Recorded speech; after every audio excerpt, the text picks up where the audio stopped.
ஆம், சீமா சீமான் அண்ணன் வந்து ஒரு சிறந்த பேச்சாளர், ஆனால் சிறந்த ஒரு ஆட்சியாளர் கிடையாது. என்ன காரணம் அப்படின்னா, நாங்கள் வந்து தமிழக வெற்றி கழகம் திராவிட முன்னேற்ற கழகத்தை தான் வந்து எதிரியாக நினைக்கிறோம். அவங்கள வந்து ஓரம் கட்டிட்டு நாங்கள் ஆட்சிக்கு வரணும், நல்ல ஆட்சி கொடுக்கணும்னு நினைக்கிறோம். ஆனால் சீமான் அண்ணன் வந்து தமிழக வெற்றி கழகத்தை எதிரி நினச்சிக்கிட்டா. ஆனால் அவர் ஒரு மடையில சொல்லியிருப்பாரு, என்ன யாரும் எதிரியா நினைச்சா நான் எதிரி நினைச்சிக்க மாட்டேன், நான் யாரை எதிரியா நினைக்கிறோம் அவங்க தான் எனக்கு எதிரின்னு சொல்றாரு. ஆனா மறுபடியும் அவர் என்ன சொல்றாருன்னா, தமிழக வெற்றி கழகத்தை தான் வந்து அவர் வளரணுன்றதுக்காக எப்ப பாரு எந்த மலையில, இப்போ ஒரு நேத்தியோ முன்னாடி ஒரு மலையில வந்து நான் வந்து சிறையில இருந்து வந்தவன், திரையில இருந்து வரலன்றாங்க. ஆனா தமிழ்நாட்டு மக்களுக்கு தெரியும், சீமான் அண்ணன்றவர் ஒரு இயக்குனராகவும் நடிகராகவும் தான் இருந்தாரு. அதுக்கப்புறம் தான் வந்து இந்த 2010 நினைக்கிறேன் கட்சியை தொடங்கினார், நாம் தமிழர் இயக்கத்தை வந்து கட்சியா மாத்தி தொடங்கினார். அதனால வந்து நாங்க வந்து சீமான் அண்ணன் வந்து ஒரு எதிரியா நினைக்கல. நாங்க நினைக்கிறது வந்து திராவிட முன்னேற்ற கழகத்தை அவங்கள கொஞ்சம் ஓரம் கட்டிட்டு நாங்க ஆட்சிக்கு வந்து நல்லா ஆட்சி கொடுக்கணும்னு நினைக்கிறோம் சார். யார் ஆதரிச்சாங்க சார்? நான் இது ஓப்பனா சொல்லிடுறேன் பாருங்களேன். நாங்க 4 முறை வந்து ஒரு சட்டமன்றம், 2 பாராளுமன்றம், ஒரு உள்ளாட்சி, இந்த 4 முறையும் நாங்கள் நாம் தமிழர் கட்சி தான் ஓட்டு போட்டோம். நாங்கள் இது இன்னும் டீப்பாக ஒரு விஷயம் சொல்கிற மாதிரி 2024 பார்லிமெண்ட் எலெக்ஷன் வந்துச்சு. அப்போ சீமானோட கட்சியில் இருந்த விவசாய சின்னத்தை வந்து வேற ஒரு கட்சி கொடுத்துட்டாங்க, கர்நாடகாவில் உள்ளவங்களுக்கு கொடுத்துட்டாங்க. அப்போ மைக்கு சின்னத்தை கொடுத்தாங்க. அப்போ விஜய் அண்ணோட கோட் படத்துல இருந்து ஒரு மைக் ரிலேட்டடாக ஒரு பாட்டு வந்திருக்கும், நீங்கள் பார்த்துருப்பீங்க. அந்த பாட்டில் வர அந்த மைக்கை எடுத்துட்டு சீமான் மேடல் என்ன சொன்னாங்கன்னா, என் தம்பி எனக்காக தான் வந்து மைக்கு பிடிச்சிருக்கான் அப்படின்னு சொல்லிட்டு ஓப்பனாகவே அவர் சொன்னார். நாங்கள் என்ன நினைச்சோம்னா, எதிர்காலத்தில் வந்து சீமான் அண்ணாவும் நாம் தமிழர் கட்சியும் சேர்ந்து, தமிழக வெற்றி கழகமும் சேர்த்து கூட்டணி வைப்பாங்க, ஒரு நல்லாட்சி அமையும், அதாவது ஆன்டி டிஎம்கே ஒன்று வரும் அப்படின்னு நினச்சி நாங்கள் இருந்தோம். ஆனால் விஜய் அண்ணா முதல் மாநாட்டில் ஒரு பேசுகிறாங்க, திராவிடமும் தமிழ் தேசியமும் 2 கண்கள்னு சொல்லிட்டாங்க. ஆனா இதை அவங்க தவறா புரிஞ்சுக்கிட்டு, நாம் தமிழர் கட்சி வந்து தவறா புரிஞ்சுக்கிட்டு, ஆத்துல ஒரு கால் சேத்துல ஒரு கால் வைக்காதுன்னு சொல்லிட்டு அவர் கடுமையா முதல் மாநாட்டிலே அவ்வளவு விமர்சிக்கிறார். என் தம்பி வருவான்னு சொல்லிட்டு உதட்டு ஓட்டுற மாதிரி பேசிட்டு வந்ததுக்கு அப்புறம் அவ்வளோ ஏன் விமர்சிக்கணும்ன்றது எனக்கு புரிய மாட்டேங்குது. சீமான் அண்ணாக்கும் அவங்க கட்சிக்கு ஒரு விஷயம் சொல்லிடுறேன், தமிழ் தேசியமும் திராவிடமும் 2 கண்கள்ன்றது அவர் எப்படி சொன்னாங்கன்னா, கொரோனா டைம்ல விஜய் அண்ணா அவர் ஹெல்ப் பண்ணியிருப்பாரு. 1,25,00,000 கொடுத்துருப்பாரு 6 ஸ்டேட்டுக்கு. உங்களுக்கு தெரிஞ்சது தான், கரெக்டுங்களா? ஏன் தமிழ்நாட்டுக்கு மட்டும் கொடுக்காம 6 ஸ்டேட்டுக்கும் கொடுத்தாங்கன்னா, அனைத்து எல்லா இடத்துலையுமே அவரோட ரசிகர்கள் இருக்காங்க, அவரோட உறுப்பினர்கள் இருக்காங்க. உறுப்பினர்கள்னா அவரை சின்ன வயசுல இருந்து ரசிச்சவங்க எத்தனையோ பேர் இருக்காங்க. தமிழ்நாடு இருக்கு இல்லையா, அவருக்கு தமிழ் தேசியம்.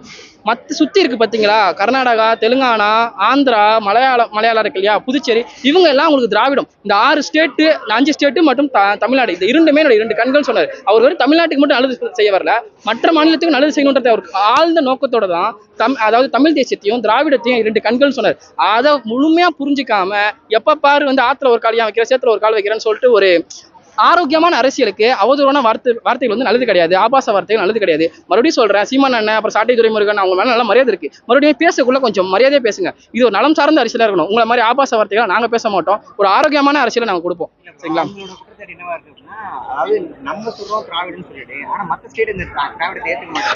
ஒத்துக்கலாம் சார். இதுக்கு என்னன்னா,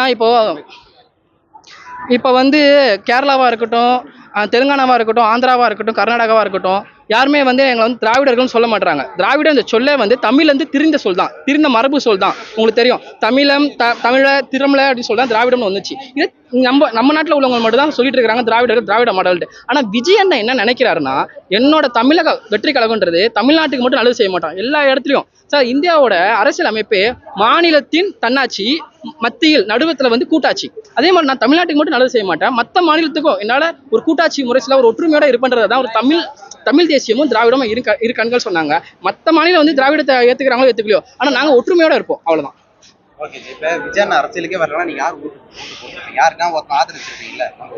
இல்லை, நானே இப்படி நாம் தமிழர் கட்சி வந்து இப்படி மாறுவாங்க, எல்லாருக்கும் இன்னொரு முகம் இருக்குன்னு சொல்லுவாங்க, இப்படி மாறுவாங்கன்றத நாங்கள் நினைச்சிருந்தோம்னா இந்த 4 வாட்டி நாங்கள் ஓட்டே போட்டிருக்க முடியும். நம்ம லட்சக்கணக்கான பேர் வந்து ஓட்டு போட்டாங்க, சரிங்களா? இப்படி மாறுவாங்கன்னு எங்களுக்கு தெரியாது. நாங்கள் நினைச்ச ஒரு ஆன்டி டிஎம்கே, ஒரு மாற்று கட்சி, திராவிடத்துக்கு பதிலாக ஒரு தமிழ் தேசியம் வருது நினைச்சோம்.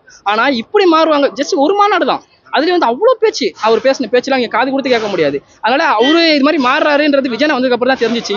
சப்போஸ் விஜய் வரலாம், நாங்கள் மறுபடியும் ஒரு ஏமாலியாவே நாங்கள் இருந்திருப்போம். சார், வாக்குரிமைன்றது நம்மளோட அடிப்படை உரிமை. அந்த வாக்கை வந்து நீங்க காசு வாங்கிட்டு வித்துட்டீங்கன்னா,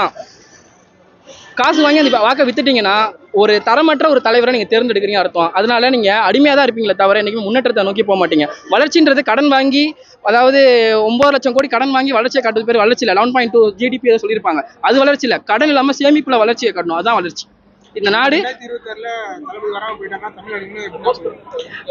இதை இப்ப எப்படி இருக்கு, கோவை சம்பவம் பார்த்துருப்பீங்க சார்.